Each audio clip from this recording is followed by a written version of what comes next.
if I had to give him, one of my boys, any advice on what to do when he's on his way out the door, don't mess it up. Don't mess it up.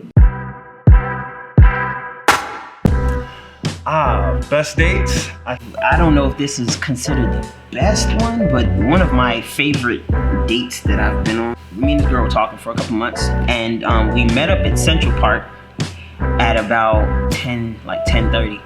And it was in the middle of summertime, and we just walked all around New York talking. Like, yo, just to realize the time didn't pass that much.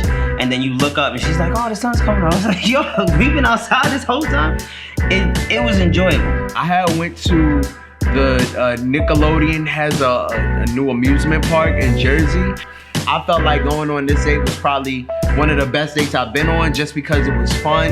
It was totally like just outside of my comfort zone. And it was just like, you know, going to an amusement park is dope. You get a chance to have that intimate time with someone and be on the rides, and they hold you, you know, when they get a little jumpy and everything. You know, so it was nice. I had a really good time. The best date I went on, so I took this girl to Amy Roof's in Harlem, right? So when we get to Amy Roof's, this lady, she seats everybody. Now, she's particularly rude most times. Like, she's short hair, she's always straight to the point. So every other time I used to get there, she'd see me and go, so, what brings you here this time? But I bring this girl with me. Her energy completely changed. She was like really nice, extra nicer than she needed to be. So she comes over, she goes, hey, it's good to see you again. Do you want your usual table?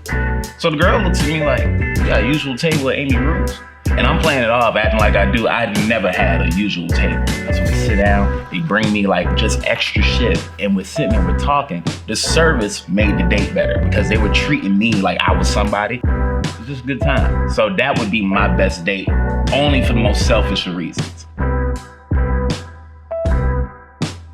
What three things would make me say I want to see a girl again?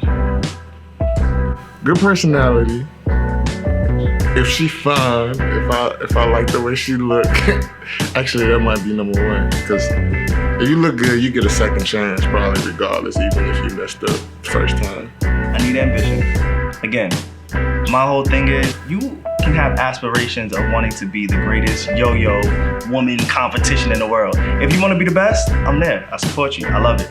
So ambition is big for me. So what I look for when I'm on dates, honestly, I'm looking for a dope time. Man, if she offered to pay, then we definitely gonna see each other again. We definitely gonna see each other. If we being honest, like, you gotta be somewhat of a freak. Like now, when I date, I'm dating with intentions of trying to get to know you. So I might ask you questions that are not typical on a first date. Like, hey, are you in therapy? Worst date. I ain't really never had a real bad date because, I don't know. I guess my worst date is the ones that didn't happen. So there's one girl, we were hooking up, right? And I was like, well, let's go out. Dinosaur's Barbecue is in Harlem. So we go to Dinosaur's Barbecue. We get there. She's on her phone the whole fucking time. And I'm not talking like, oh yeah, looking up, then looking down. I'm talking about the whole time, just fucking tapping, fucking tapping. So finally I'm looking around, I'm like, yo, look over to where the bathroom is. Yeah, it's going that route. Nobody was at the bathroom. So I go, put my stuff on, I walk towards where the bathroom is. I look back to where she was sitting. Dipped. She wasn't looking, I dipped. All right, let me tell myself a little bit here. Great. So the worst date that I've probably been on, I met a girl from a dating site, and it was just gonna be something very simple. We were gonna go get something to eat and go to a movie. I got there, waited for her for maybe about 45 minutes. And she was just like, yeah, I'm on the way. We get to the movie theater. And then I guess in her brain, because the movie is not really grabbing her, she starts grabbing me. And like trying to like, and I was just like, yo, like I'm not here for that. Like I'm trying to watch this movie with you and get to know, like, I get it, movies aren't the easiest way to get to know somebody, but you ain't got, like, I'm not really trying to take a date with you like that. And from then on, it was awkward for me. Cause I was just like, you know, I ain't the illest dude in the world, but like I'm sure she feels a little rejected now, cause I'm just like nah, and I was just like I don't never want to experience nothing like that again. That was weird. My worst date, she gonna know who this is. But my worst date, I had went to the movies one time. So she didn't know what she wanted to go see. And then I was like, well, you know, there's a new Kevin Hart movie out, because there's always a new Kevin Hart movie. And she was like, it had The Rock in it. And she was like, okay, I wanna go see that. But action movies make me sleepy. So I'm like, well, then you wanna pick another movie? She's like, no, fine, we're good. Cool. So, mind you, there's a movie theater in Manhattan. I asked her what she wanted to eat, and she ordered like 8 things off the menu, and the price came up to rent. I'm like, you really trying to get rid of my pockets, okay? All right, so it's fine. So we're watching the movie, and she literally fell asleep in the movie like 3 times, and not just like a cute falling asleep. She was snoring like a Snorlax, like that.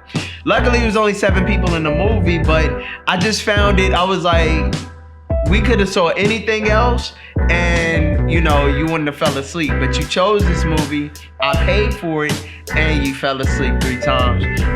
And then she started like picking out the orange flavored Mike and Ike's or whatever in the box. I almost called out her name, but I didn't because I'm respectful. What are 3 turn-offs for me on a date? If I'm dating a girl that doesn't respect what I do for a living, that's a big turn-off for me. Only because I don't have a standard job. I'm a stand-up comedian. And so you have a lot of people that they don't really see that as a viable thing. So when they hear that I'm a comedian, I get a lot of, oh, so how's it going for you? I'm somebody that on a date I tend to get bored if the person isn't engaging enough.